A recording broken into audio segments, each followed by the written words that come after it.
Alors, salut à vous, j'espère que vous allez bien. Moi, c'est Passif Tia, je suis étudiant en deuxième année d'informatique à l'IAI Togo. Alors, je fais cette petite vidéo sous forme de tutoriel pour vous présenter en fait le logiciel que j'ai pu développer pendant mes 2 mois de stage pratique en entreprise. Alors, ce logiciel permet en fait, de gérer une école primaire. Donc, sans plus tarder, je vais passer à la présentation de l'application. Tout d'abord, ici, nous sommes au niveau du tableau de bord. On voit qu'on a 11 inscrits actuellement pour l'année en cours. On a 13 classes qui ont été créées, 4 enseignants et puis 2 années scolaires qui ont été créées en fait, dans le système. Alors, ici, par exemple, nous avons l'occasion de créer une année dans le système. On pourra créer autant d'années qu'on veut, supprimer autant d'années qu'on veut, modifier autant d'années qu'on veut. On peut changer l'année active en fait. Voilà. Donc ici, on peut décider d'activer la seconde année. Donc quand on active une année, on voit que l'année active a changé. En revenant au niveau du tableau de bord, on voit que les informations ont changé. On a 0 inscrits, 0 classe parce que ces deux informations viennent à chaque année. Genre pour chaque année, on a des inscrits et des classes qu'on crée en fait. Pour les enseignants, ce sont les enseignants du système globalement. Donc ça va toujours à 4. Voilà. Donc je vais revenir changer d'année active pour pouvoir faire ma démo. Donc, j'ai activé l'année où il y a les informations. Ici, j'avais déjà créé des classes avec des capacités des personnes que la classe peut contenir en fait. Voilà. Donc, pour chaque classe, on a un niveau. Une classe correspond à un niveau. Par exemple, la classe CP1A doit correspondre au niveau CP1.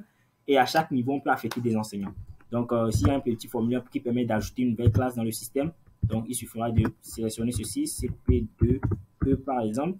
La capacité, je mets 2 par exemple. Voilà. Donc, si je valide, alors cette classe sera créée. Puis, je pourrais venir la voir ici. Rapidement, on peut aussi créer des matières dans le système. En fait, on crée des matières globalement et puis on garde dans le système.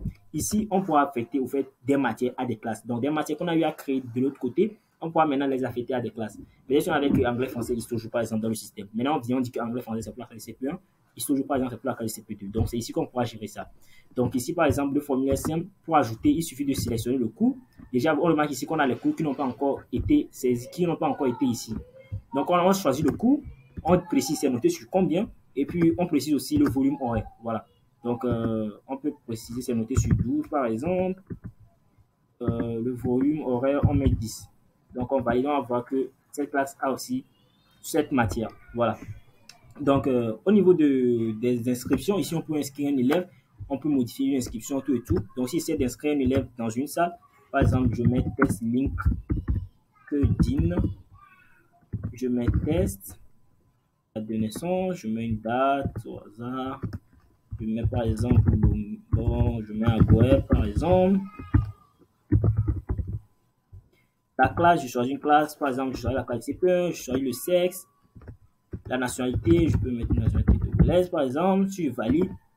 Alors, il s'est fait que cette classe, en créant des salons précis d'abord, combien de personnes cette classe peut contenir. Alors, il s'est fait que cette classe, en fait, contient déjà le nombre limite de personnes. Donc, on nous envoie un alerte, nous disant en fait que, une alerte nous disant en fait que c'est comme ça, la salle est déjà pleine. Donc, à nous de voir si on veut étendre la salle pour pouvoir inscrire l'élève pour en annuler l'opération. Alors, si on étend, alors cet élève sera inscrit dans cette salle. Et là, si on vient ici, on va par exemple test LinkedIn qui est lancé dans le cas de CP1A. On a aussi la possibilité de changer de salle à un élève.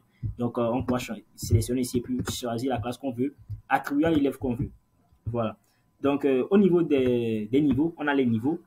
Les niveaux, c'est CP1, CP2, CP jusqu'au CM2. Pour chaque niveau, on peut exporter la liste de la classe, par exemple. Donc, ici, par exemple, j'essaie d'exporter la liste de la classe des élèves inscrits dans cette salle. Donc, je vois ceci qui est la liste exportée. Voilà. Donc, de retour ici, je peux exporter les statistiques d'inscription de l'année en cours, par exemple. Donc, je peux exporter ces informations. Donc, j'ai ceci, par exemple. Ça sont les informations relatives à l'année en cours. Voilà. Je vous laisse vous regarder. À part ça, on a aussi les évaluations qu'on peut gérer. En fait, on a les évaluations qu'on peut gérer. Par exemple, pour le premier trimestre, en fait, il y a un système de génération des notes ici. Donc, pour le premier trimestre, par exemple, si je choisis, tu valides, j'ai les notes en fait qui ont été renseignées par en fait l'enseignant de cette salle. Voilà, l'enseignant de cette salle. Donc, quand on a fait un enseignant à une salle, cet enseignant peut modifier au fait les notes qui ont été générées. Parce que par défaut, on génère les notes dans mon système. Par exemple, c'est de générer les notes d'un trimestre, par exemple. Si je viens ici, je choisis par exemple le trimestre 2, puis je valide, je vois que je n'ai pas de notes parce qu'aucune note n'a été générée. Donc, il faut activer d'abord le trimestre. Par exemple, là, je valide. Les notes de ce trimestre seront générées là. Si je viens valider comme ça, je vais voir que par défaut, en fait, tout sera égal à 0. Donc, il faut que l'administrateur vienne et plutôt le professeur chargé de cours dans cette salle vienne modifier les informations là avant qu'elles ne soient portées. Voilà. Donc, je vais me connecter en tant que professeur là. Donc, c'est ce que j'ai fait ici. Donc, voilà les élèves de la salle. Je viens au niveau de la liste des élèves de ma classe pour l'enseignant qui est connecté et l'enseignant peut imprimer la liste des élèves de sa classe. Alors, il aura la liste en PDF et s'il veut, il pourra imprimer directement par ici. Voilà. Donc, un enseignant, il peut modifier les notes d'évaluation. Alors, si vous remarquez bien, on vient de gérer les notes du dernier trimestre. Du coup, c'est le trimestre directement actif. C'est le trimestre directement actif. Si on pourra, par exemple, choisir anglais, on valide. Et maintenant, l'enseignant, en fait, lui, son rôle, c'est de modifier les notes, chose que le directeur ne peut pas faire. Donc, ça prend également les notes à virgule. Donc, 12, 5, 12, par exemple, 10, 4, et puis 3. Remarquez quelque chose. Bon, je vais mettre ici 4,5. Voilà. Tu remarques, il y a une note qui n'a pas été prise en compte. Celle qui est ici.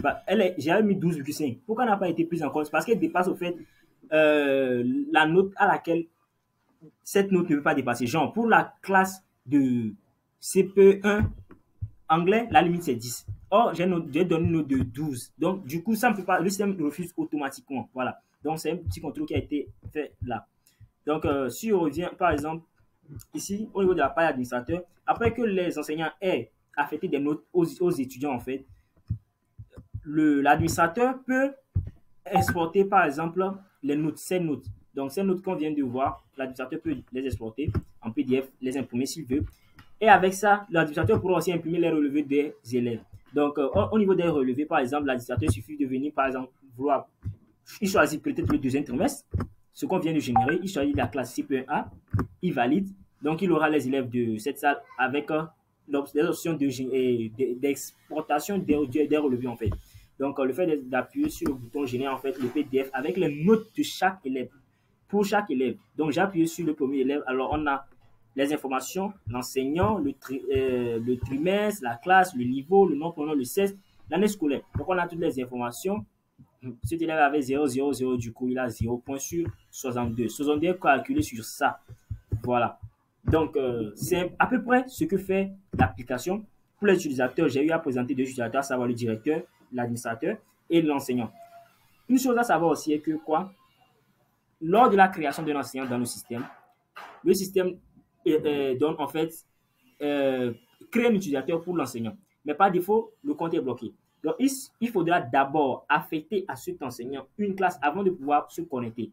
Je vais vous montrer par exemple un truc. Si je viens au niveau des enseignants, des enseignants, on voit qu'il y a un enseignant ici qui s'appelle Bilanté David, par exemple.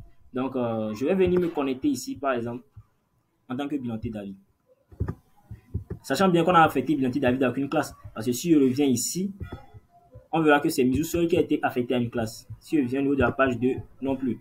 Donc, je viens là, je vais essayer de me connecter en tant que Bilanté David. Donc, je vais faire un truc Bilanté David.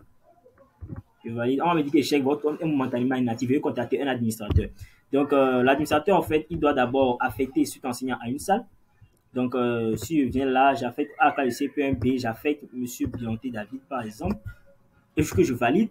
Donc, comme M. Bilanté viendra désormais pouvoir se connecter, il aura directement accès à sa page, à son interface pour pouvoir aussi gérer les notes et les élèves de sa classe.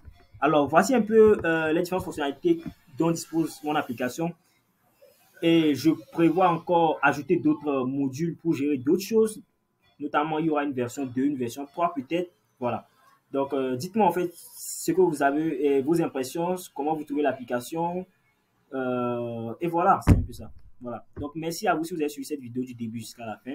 Je vous remercie et puis à la prochaine.